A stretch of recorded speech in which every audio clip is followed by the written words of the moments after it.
Let's hear it again for Broken Lake Theatre, Donna Holmes and Madam Answer.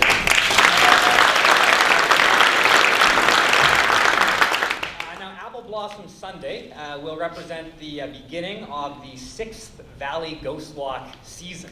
To be honest, I probably should have called them Valley Historical Walks because it's more accurate, but no one would come on a history walk, so we got to throw the word ghost in there just to make it exciting. The story of Mona has been told at the front of her cenotaph there at Willow Bank Cemetery to close the Wolfville Walk. It really is a remarkable tale. One could easily argue perhaps it's worthy of remembrance through, I don't know, maybe a renaming of a clock park or something like that. Poking a beehive. Now, yesterday when I was talking to Al, I shared with him a story from the Kentville Ghost Walk, and I thought I'd maybe summarize it briefly here right now because it is kind of fitting for the overall night. In the early 1900s, Al Clark, along with Fred Hiltz, pioneered the opening of a silent movie theater, the Nicollet, on the 3rd floor of the Hiltz block, now the location of the White family funeral home. It was the first movie theater house in the area, and the reason it was called the Nicollet is because it only cost a nickel to go. Later, around 1910, Clark moved the theater to a new building on Main Street, and the Nicollet eventually became the Empire Theater in the space now occupied by Reed Jewelers. Then, in 1923, along came Mr. Spencer of New Brunswick, who, by the way, actually happened to be the father of Al's longtime supervisor.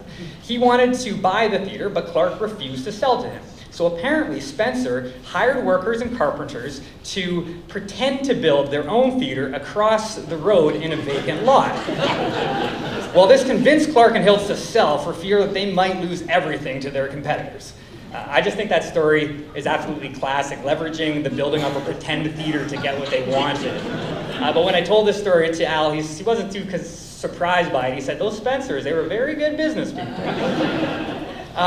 Now, those two guys, Clark and Hiltz, added a stage to the original Nicollet, and they produced theatrical shows. For decades, they also produced a musical variety show throughout Kings County. They took it on the road using local musicians and singers. They were extremely popular. Now, what I love about that is that there's a rich history here in the Valley of locals supporting local efforts. And I guess today we have a very own spin on those. We just happen to call them the Night Kitchens. They were originally started by Jack McDonald, and they were performed in the old schoolhouse in Grand Pre. And Andy and Ariana moved them here to the Whittle stage, I want to say at least 5 years ago. They've become, I can honestly say this, the hottest ticket in town, not including, of course, the Matt Anderson Old Crow Medicine show happening at Blue Hall soon. But they've been sold out consecutively for the last 2 years. The next one, before they take a little hiatus this summer, it happens Saturday, May the 4th. So if you have never gone to a Night Kitchen, I mean it, go. You will not be disappointed. Anyway, the Night Kitchens aren't the only reason why I think we need to acknowledge Andy and Ariana, because they have been a driving force behind our local music scene for a long time. And they just had a CD release again on this stage just last weekend. If you missed that show, you can catch them tomorrow night in Berwick at the Union Street Cafe, or just sit tight, because they're going to be performing here in a quick second. But after they perform, they're going to be followed by a member of the Dead Sheep Scrolls and a member of the Ghost Walks, Mr. Ross Chapman. You guys know Ross? Yeah. Who of you caught the Big Dead show here on March 30th? All right. It was hilarious. It was so fun to be a part of. And I got to tell you, the Dead Sheep Scrolls are a witty sketch comedy group. I don't really know what Ross is going to be performing here tonight, but I can't wait to be amused by the guy. He's fantastic. And then following Ross will be Carrie Lear and Melissa Vittido singing a duet. Again, they're with the Edeline Theatre Company.